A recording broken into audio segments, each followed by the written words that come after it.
Salut, Gabriel 21 ans, c'est Gabriel 31 ans qui te parle. J'ai envie de te dire, prépare-toi, parce que dans les prochaines semaines, tu vas devenir un des visages les plus connus et pour tout dire un des plus polarisants d'un des plus grands mouvements politiques de l'histoire du Québec.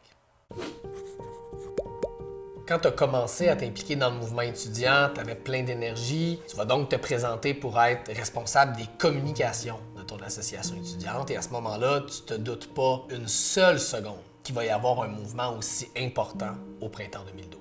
Quand la mobilisation commence, tu es un des deux porte-parole de l'association nationale étudiante qui s'appelle à ce moment-là la classe. Et rapidement, la machine médiatique va s'emballer. Tu vas te retrouver extrêmement présent dans les médias. Beaucoup des tensions générées dans la société par le mouvement étudiant vont se cristalliser autour de toi.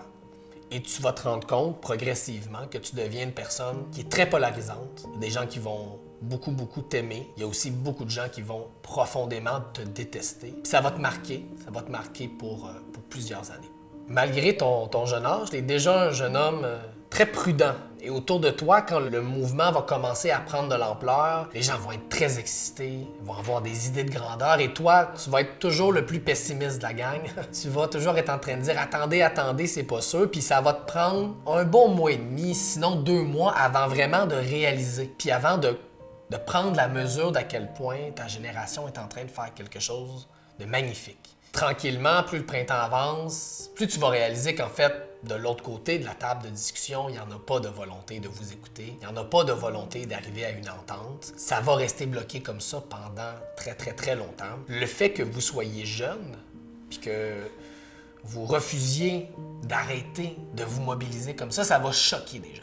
Il va s'être créé autour de toi un phénomène, une perception, une caricature de toi qui va être difficile à accepter parce qu'elle est très loin de qui tu es vraiment. Dans la vraie vie, tu es plein de doutes, tu te remets très souvent en question, même peut-être trop souvent, et montre-le ça. Parce que tu vas tellement vouloir le cacher que ça va alimenter cette perception-là de toi comme quelqu'un de très arrogant. Tu vas essayer de te sentir un peu en contrôle de la situation, mais la vérité, c'est que tu ne l'es pas pantoute. Puis tu ne l'es pas pantoute parce que tu n'as jamais fait ça de ta vie. Tes collaborateurs les plus proches non plus. Tout le monde pense que vous avez une grande équipe de communication et plein d'argent et plein de moyens. Vous faites ça avec votre cœur, vous faites ça avec vos tripes puis en suivant vos valeurs, mais dans les faits, vous êtes face à un adversaire beaucoup plus puissant que vous. C'est David contre Goliath. Il y a tellement de monde dans les rues que des fois tu l'oublies, puis c'est important que tu te le rappelles.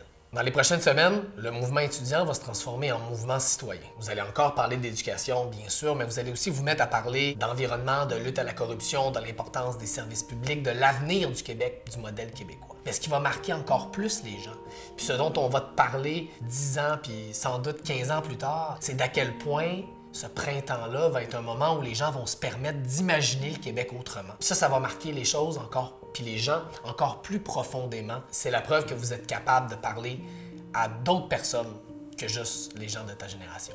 Au mois d'août, Jean Charest va être acculé au pied du mur comme geste de dernier ressort pour mettre fin à la mobilisation étudiante. Il va déclencher des élections précipitées. À ce moment-là, tu vas prendre la décision de démissionner de tes fonctions de porte-parole. Tu vas faire bien des erreurs dans les prochaines semaines, tu vas te tromper sur plein de choses, mais ça va être une bonne décision que tu vas prendre. Tu ne voudras pas servir de faire valoir, d'épouvantail pour Jean Charest, un premier ministre qui est en perte de vitesse puis qui va vouloir t'utiliser pour aller chercher un autre mandat. Le mouvement que tu es en train de vivre, il réussira pas à lui seul à changer le Québec au complet. C'est pas grave parce que vous avez, toi puis ta gang, planté des graines qui vont germer pendant des années. Puis 10 ans plus tard, tu vas te promener. Puis dans les rues de ton quartier, il y a des gens qui vont t'arrêter avec leurs enfants, des jeunes qui ont à peu près ça, 9-10 ans. Puis ces gens-là vont dire « Hey, ça, Gabriel, c'est un enfant du printemps étudiant. » Puis c'est dans ces moments-là que tu vas réaliser à quel point ce que vous avez fait, c'est beaucoup plus grand